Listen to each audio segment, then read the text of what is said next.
the jingle hop has begun. Jingle bell rock. Jingle bells time and... А перед началом данного видеоролика не забудьте подписаться на мою группу ВКонтакте и на моего друга Лайна, который частично помог мне с разработкой этого видеоролика, также на мою девушку Альса Кэт и на канал Anger Just.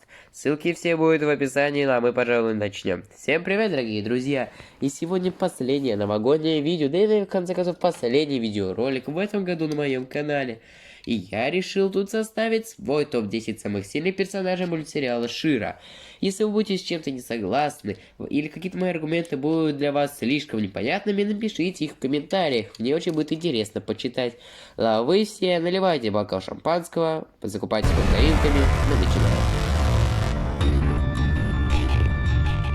Хорд Прайм является главным злодеем анимационного мультсериала «Шира непобедимые принцессы». По словам многих планет и галактик, является чистейшим злом и узурпатором, захватившим очень много различных планет, собирая оттуда трофеи, различную еду, оружие и так далее. Имеет обширный флот, большую армию клонов и дроидов, и чип, умеющий контролировать разных живых существ.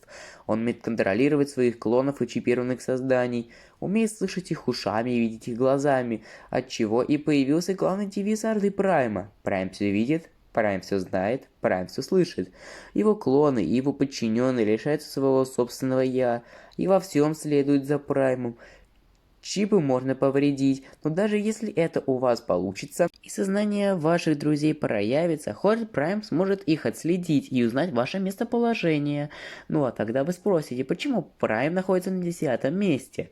Но я вам отвечу, что физическая сила Хорда Прайма оставляет желать лучшего. В бою, даже против противника с одинаковой силой, Прайм будет слабым. Мы это видим на примере Хордака и его клонов, которые являются, собственно, его клонами. И, как мне кажется, повторяет его во всем. Разве что интеллекта, может быть, Прайм его убрал у своих клонов, чтобы они не были дефектными, как Хордак. Поэтому как-то мне кажется, что по силе Хорд Прайм равноценен своим клонам и Хордаку. Напишите свое мнение в комментариях. Также из-за того, что Прайма нельзя легко убить, так как после его уничтожения его душа переместится в другого клона, из-за этого Прайм, как по мне, стал слишком самоуверенный, поэтому иногда он делает очень тупые ошибки, и его фразы не совпадают с его действиями. Иногда он слишком спешит, а иногда слишком медлит. Его армия тоже оставляет желать лучшего. Она представляет угрозу лишь в большом количестве. Если вставить пальцы в место, куда Прайм вставляет свои волосы, и сразу клоны будут вырублены. И одновременно еще Прайм иногда слишком зацикливается на одной ситуации, а иногда, если кто-то выходит из его зоны видимости, он может о нем забыть и не учесть его появление. Из-за этого Прайм слишком предсказуемый, и его можно застать врасплох, если к этому моменту он будет занят более важными делами. Именно поэтому он занимает лишь 10-е место, но для такого персонажа, в принципе, находиться в этом топе даже в какой-то степени почетно. На 9-м месте расположилось сразу два персонажа, которые по своей силе равноценны друг другу, а именно Капканта и Хордак. Начнем, пожалуй, с Капканты. Она является принцессой, которая не имеет способности какой-либо стихии, но она очень хорошо разбирается в технологиях и как основатель умеет соединять технологию и магию воедино. Именно этими знаниями Орда во 2-м и 3-м сезоне смогла создать действительно мощных роботов, которые действительно заставили Адору и ее друзей попотеть. Капканта смогла взломать нейронную сеть Хорда Прайма, но не успела довести дело до конца, так как Прайм спалил ее. Именно она пробудила в Хордаке Хордака, из-за чего он смог восстать против Хорда Прайма и выстрелить ему в спину под конец. По словам многих принцесс, она является очень странной и помешанной на различных технологиях женщиной. Именно поэтому ей сложно находить общий язык с другими персонажами. Она верит в ошибки и считает, что это главная причина всех научных достижений, чем она научила и Хордака. Хордак же является самым первым клоном Хорда Прайма, но из-за того, что он был первым, у него обнаружили дефекты. Именно поэтому Хорд Прайм скинул его на передовую, в надежде на то, что Хордак умрет.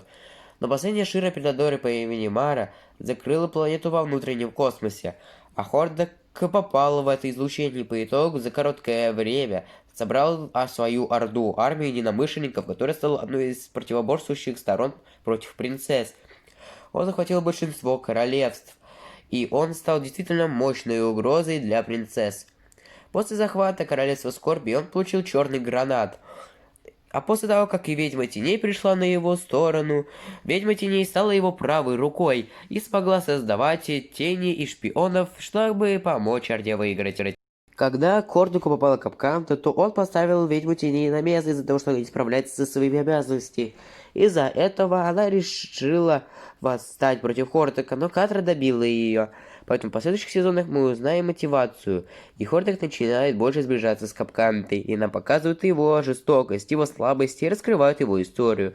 А в 4 сезоне он создает мощную пушку из наработок Капканты, но после того, как Дабл Трабл рассказывает правду Хордоку, он нападает на Катру, но по итогу проигрывает. В конце 4 сезона Прайм отключает его и отправляет на переделывание, а в конце 5-го именно Хордок выстрелил Прайму в спину. Хоть Прайм потом и переселился в его тело. Как по мне, они в своей силе равноценны, они хорошо разбираются в технологиях, хоть Хордок и бывает довольно-таки вспыльчивым, но Капканта научила его никогда не сдаваться и верить в то, что ошибки будут исправлены. Поэтому они вдвоем находятся на почетном 9 месте. На 8 месте находится принцесса Искорка. Она является дочерью королевы Анжелы и отца короля Майки, одним из самых сильнейших магов, которых еще в детстве обучала ведьма теней. До 4 сезона ее отец считался погибшим, но после серии про Звериный остров мы узнали, что он откуда-то оказался там. Из-за того, что мать подумала, что отец Искорки умер, она попыталась оградить свою дочь от любых военных действий, но Искорка этого не хотела, так как она очень надеялась на помощь в борьбе с Ордой. И в один раз она и ее лучший друг Стрелок нашли Адору и волшебный меч. И за определенную серию они дружатся и хотят победить Орду. В 1, 2 и 3 сезоне, как по мне, она была самым скучным и неинтересным персонажем, так как являлась сайдкиком. Ее все время надо было спасать, ее действия были максимально необдуманные, но под конец 3 сезона ее мать, королева Анжела, пожертвовала собой ради того, чтобы спасти планету от портала, который включила Катра, и она достала меч. Из-за чего в первой серии 4 сезона происходит коронация Искорки. Из-за того, что от нее слишком много всего требовали, она принимала очень необдуманные решения, но наконец-то они были подкреплены хоть какими-то аргументами. Из-за того, что Скорпия предала Орду и передала героям то, что Капканта находится на Зверином острове, именно ее друзья Адора и Стрелок поверили Скорпии и решили спасти свою подругу. Но Искорка этого не хотела, ведь Капканта бы никак не изменила ход войны. Но ее друзья не слушаются и втихаря отправляются на Звериный остров. Когда Искорка об этом узнает, она решит использовать оружие по имени Сердце Этерии. Именно поэтому под конец битвы Катры и Хордока, когда она пришла, Адора смогла победить Столб Света и отключить оружие. Но по итогу именно из-за этой оплошности Хорд Прайм и нашел Этерию. По итогу ей придется под конец 5 сезона со своим чипированным отцом принять много взвешенных решений и закрыть все свои проблемы. И в конце концов она и ее лучший друг Стрелок становятся парой.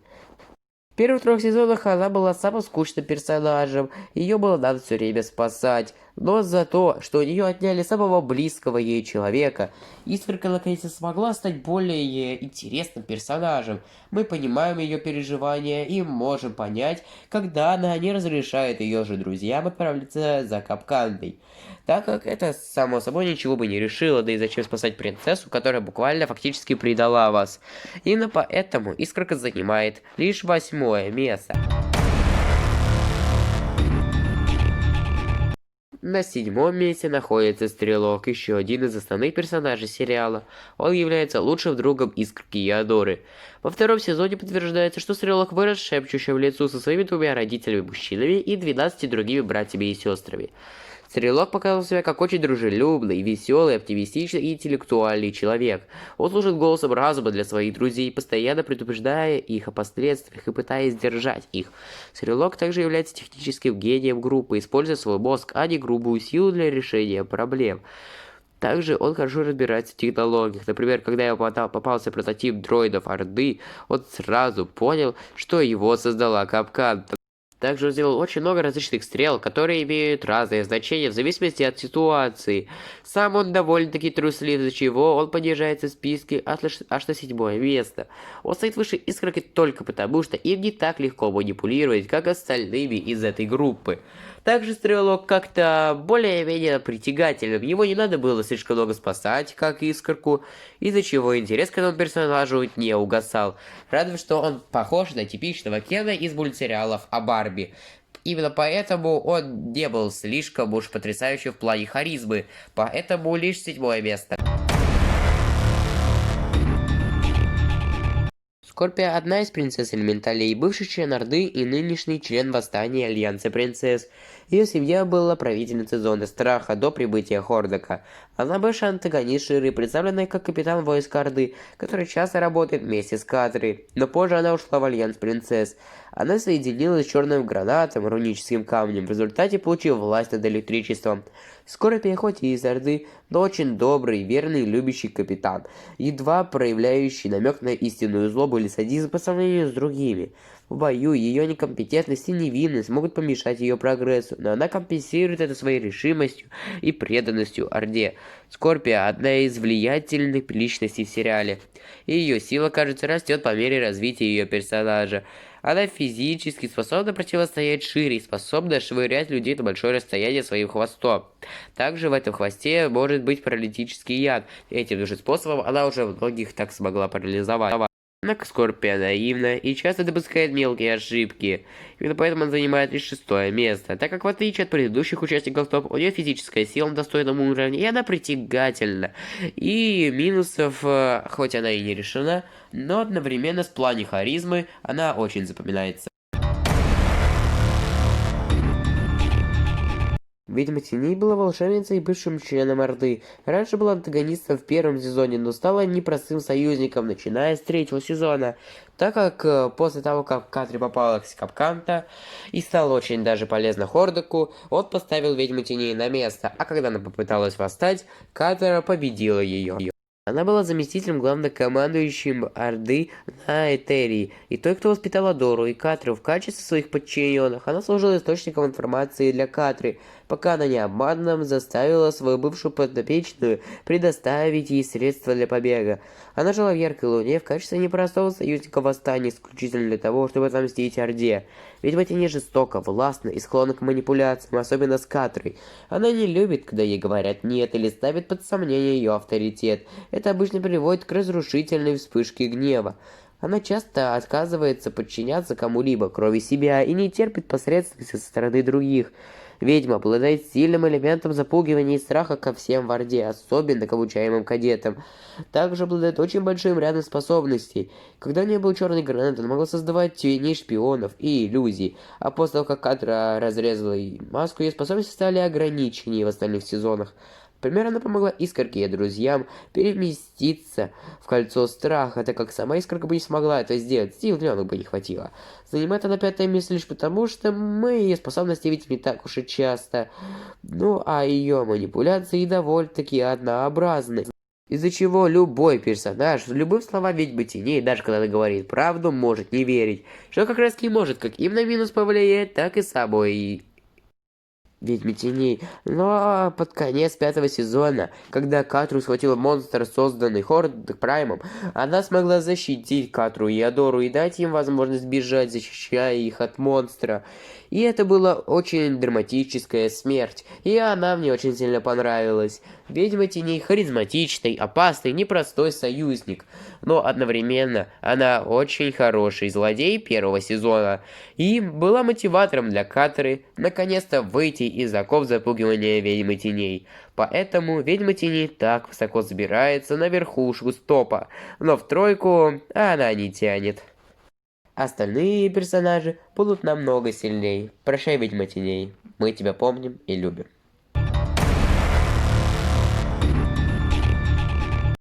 Адора — главный герой мультсериала Шира, лидер Альянса Принцессы Восстания.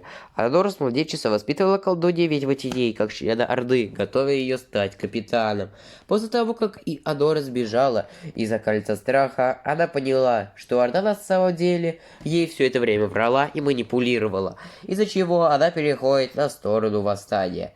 С мечом защиты в руке Адора получает способность превращаться в принцессу силы Ширу.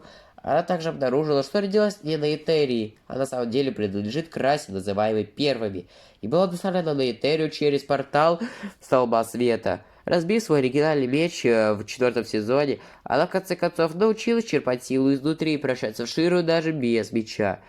Адора храбрый, конкурентоспособный и благородный воин, верный своим ценностям. Она очень сильна, как видно в матче по армрестлингу, где она побеждает хорошо сложного и сильного армрестлера морского ястреба. Показано, что она является лидером в каждой группе, в которой присоединяется. Она страдает от случайной неуклюжести, особенно при попытке контролировать свои силы или же оружие. Адора имеет как преимущество вроде острого ума, которое она применяет в разных ситуациях, но в экстренных ситуациях она может сделать много ошибок. Большой физической силы. Помимо того, что какого комментария я привел наверху, она, как это показали в битве с Катрой, она довольно-таки слаба. Ее смогли победить Скорпия, чипированная Катра и многие другие персонажи. Также и Милусы. Я уже привел примеры того, что Скорпия, Катра, Стрелок и Искорка могли либо наравне, либо даже победить Адору, из-за чего она понижает в списке на 4-е место. Катра — одна из главных героинь Ширы «Непобедимые принцессы». Она бывший антагонист. Начав с кадетом в Орде, она вскоре получила звание капитана силы и в конечном итоге стала заместителем Хордака. Ее воспитывала темная волшебница Ведьма Теней вместе со своей тогдашней лучшей подругой Адорой. Ведьма Теней была жестокой и беспощадной матерью, которая часто ругала и насмехалась и издевалась над Катрой перед Адорой. После того, как Адора перешла на сторону восстания, Катра начала понимать, что отсутствие Адоры открыло возможность ей выйти из тени подруги впервые в ее жизни, и она начала позволять гневу, который она почувствовала после ухода Адоры, подпитывать ее амбиции с Ордой. В конце концов, Катра отказывается от своей дружбы в пользу своей вновь обретенной силы и достижений, так как Капканда отказалась включить портал, потому что он мог привести к концу ее жизни. Хотя одновременно она была не против активировать черный гранат в последней серии 1-го сезона.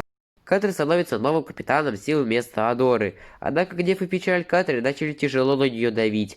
Несмотря на то, что она добилась нескольких военных побед над Альянсом Принцесс, но благодаря коварному психоанализу коварного Дабл Трабл, она впала в уныние и столкнулась со своей внутренней борьбой и подставила под свои сомнения свои мотивы. В 5-м сезоне Катра наконец признает, что сделала ее выбор, и люди, которым она причинила боль, разрушили ее, и что ее безжалостные амбиции просто скрывали боль, которую она чувствовала, желая быть принятой другими.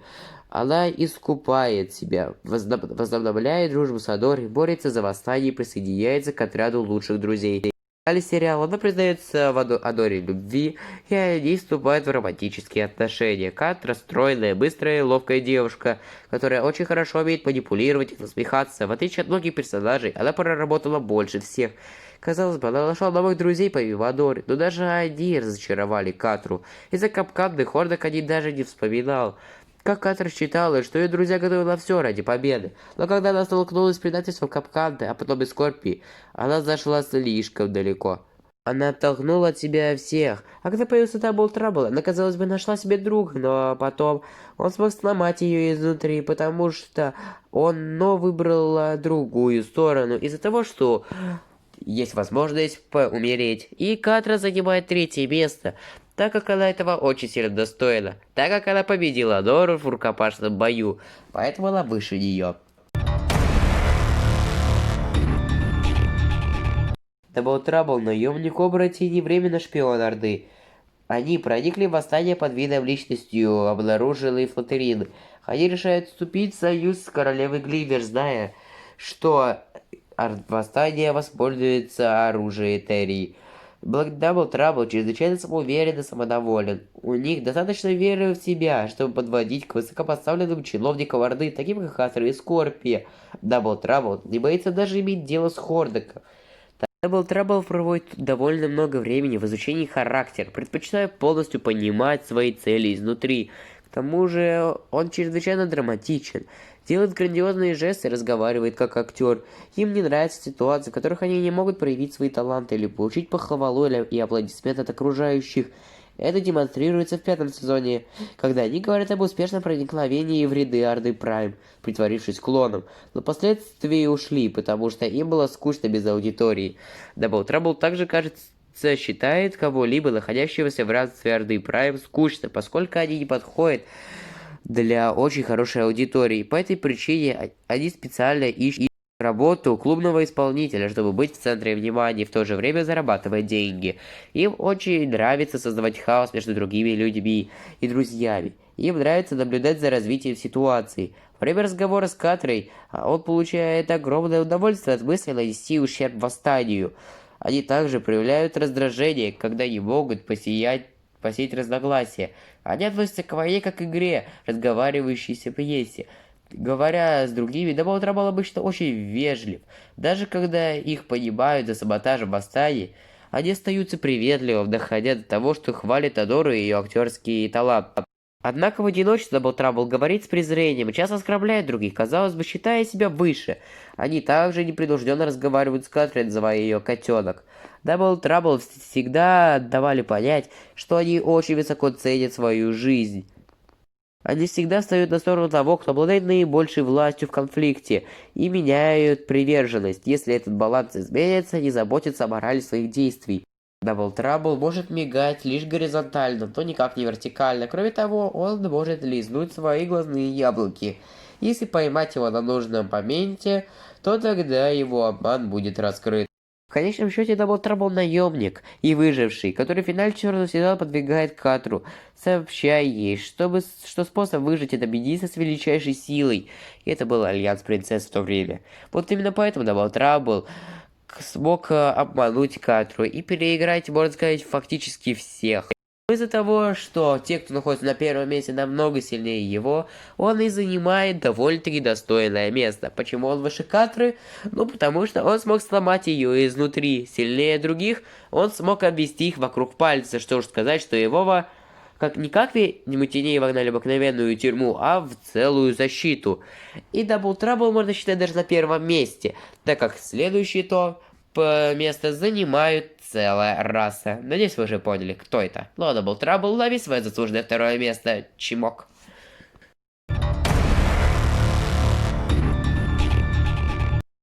Ну и, наконец, первое место. Первой является инопланетной расой межгалактических путешественников, родной планетой которых является Этерия. Они вели затяжную войну с Хортом Праймом, в которой он одержал победу, хотя мало что известно о конфликте или текущем состоянии между этими двумя расами. Первые были, казалось бы, ориентированы на семью мирной группы гуманоидов с контролем над мощной технологией, которая могла отправлять голографические изображения в космос. Первые были великими исследователями, которые когда-то исследовали планету Этерия, оставив после себя мощные технологии руины, разбросанные по всей планете, и многие их части используют в качестве фундаментных блоков для многих строений в домах принцесс. У них есть уникальный письменный язык, который, как было показано, только Адора могла правильно читать. Так она смогла понять и раскрыть свою личность Ширу. Столетия назад первые колонизировали Этерию, чтобы изучить ее природную магию. В рамках проекта «Сердце Этерии» первые модернизировали планету с помощью технологий первых, перекачивая кусочки магии из руинных камней и связанных с ними принцесс. Сердце должно было быть использовано как оружие массового уничтожения против врагов первых в той войне, которую они вели.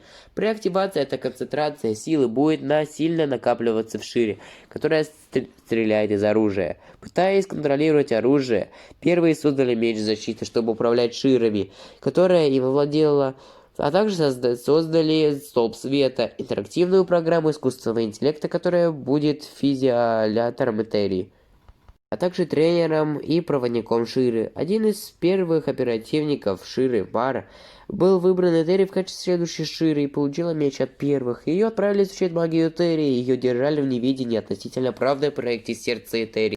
Но когда Мара узнала правду о проекте, о том, что светлая надежда была перепрограммированный начальством, чтобы активировать оружие любой ценой. Мара попыталась остановить его, поскольку активация угрожала разорвать планету на части.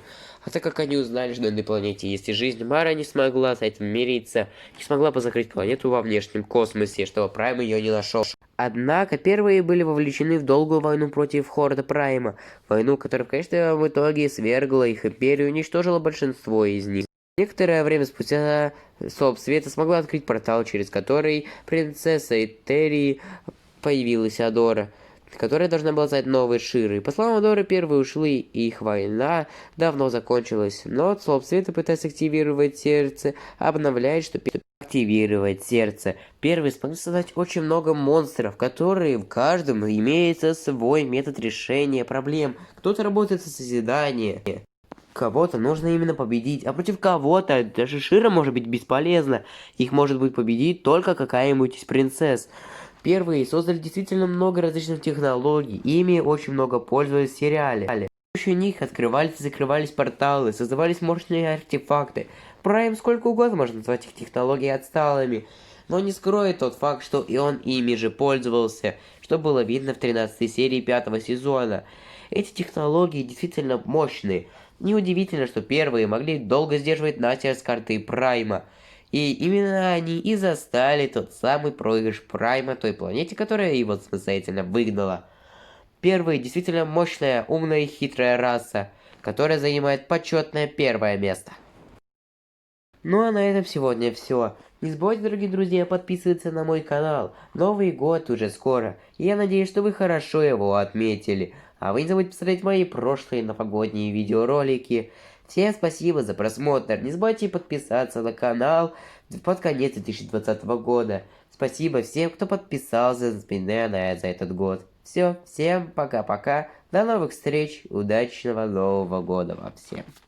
Jingle bell rock, jingle bells time and jingle bell time, dancing and prancing in Jingle Bell Square in the frosty air.